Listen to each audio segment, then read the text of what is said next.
우리가 민수기를 읽을 때 참 어려운 것은 성경을 읽을 때 크게 세 가지 걸림돌이 있어요. 첫 번째는 계명들, 법들 나올 때 우리가 법에 대해서, 규례에 대해서 되게 막 율법에 관심이 많고 연구하는 사람이면 재밌을 수 있지만 보통 대부분은 지루합니다. 율법 힘들어요. 그 다음에 또 힘든 게 뭐가 있냐면 족보가 힘들어요. 누가 누구를 낳고 누가 누구를 낳고 우리를 걸려 넘어지게 하는 족보가 성경을 읽을 때 힘들게 합니다. 또 하나 힘든 게 뭐냐면 숫자예요. 민수기가 대표적인 예죠.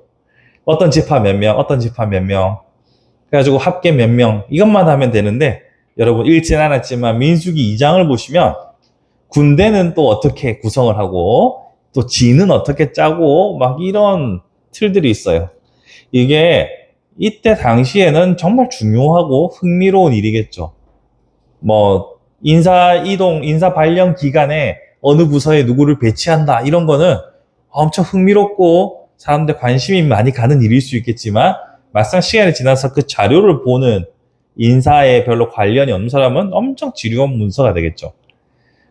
이처럼 우리를 어렵게 하는 제가 세 가지의 허들이 있다고 하는데 그 중에 두 가지가 민수기에 다 있습니다. 1장과 26장에서 인구조사가 나오고요.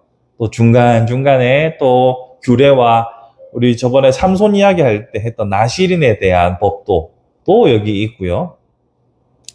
또 중간중간에 또 읽어갈 만한 역사 이야기, 그 내러티브도 있습니다. 여러분 잘 아시는 메추라기 사건도 있고 가나안 정탐 사건도 여기에 들어가 있고 또 하나님 앞에 불평불만하다가 오지게 혼나는 장면도 나옵니다.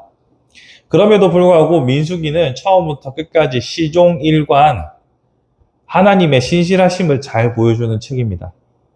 1장과 26장에서 나타나는 숫자는 디테일에서는 약간의 차이가 있지만 큰 덩어리는 변하지 않아요. 즉 인구의 변동이 크지 않습니다. 여러분 광야라는 곳을 생각해 보면 이스라엘 백성들이 척박한 곳에서 자리를 옮겨가면서 지냈기 때문에 어떤 생산 기반 시설도 없고 그렇다고 해서 그들이 경제적으로 넉넉하지도 않았습니다.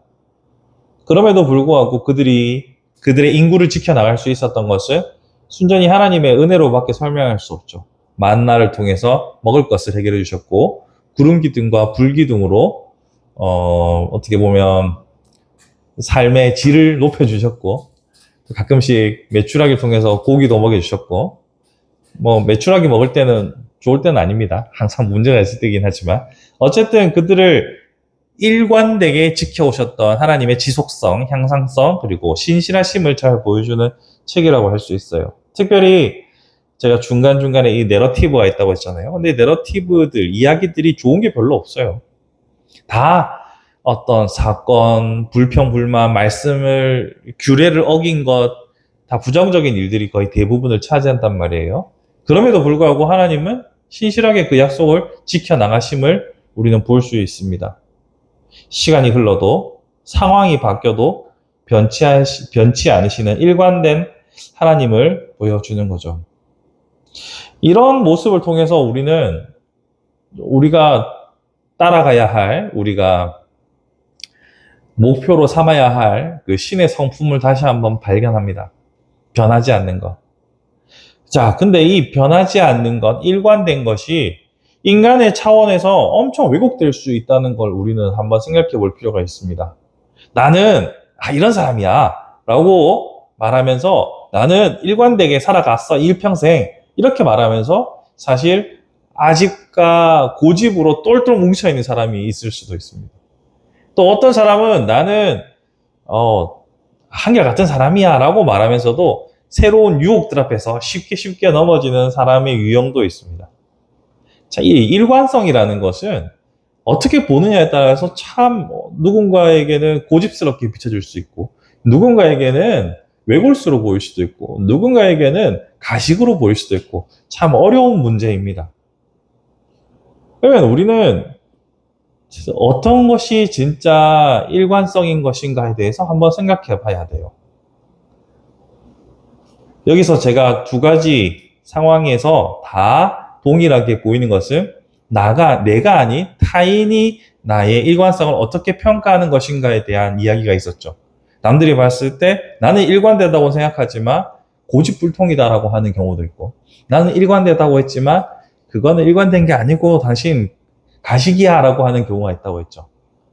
여기서 중요한 것은 일관성을 목표로 하되 자신의 일관성이 과연 객관적으로 봤을 때 하나님의 성품에 어울릴 만한 것인가를 살펴볼 수 있는 지혜도 필요하다는 겁니다.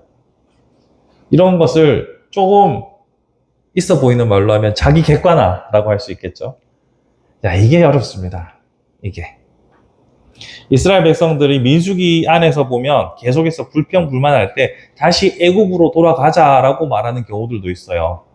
여러분, 애굽으로 돌아가는 삶이 결코 좋은 게 아닙니다. 다시 노예의 삶으로 회귀한다는 것이 좋은 게 아닙니다. 근데 당장 지금 이게 어려우니까 과거의 기억을 스스로 왜곡하고 있죠. 이처럼 사람은 자신의 기억조차도 왜곡되고, 자신이 생각하는 것들이 얼마나 오염될 수 있다는 것을 성경이 잘 보여주고 있기 때문에 언제나 이 객관화 과정을 거치는 것이 필요한 거죠. 그래서 공동체가 필요하고, 그래서 곁에 있는 사람들이 중요한 것일 수 있습니다. 하나님께서는 이스라엘 백성을 이끌어 가실 때 12지파를 끝까지 다 끌고 가셨거든요. 그리고 그 안에서 서로에게 어떻게 보면 하나의 시금석이 될 수 있는 그런 파트너들과 함께 가게 하셨습니다.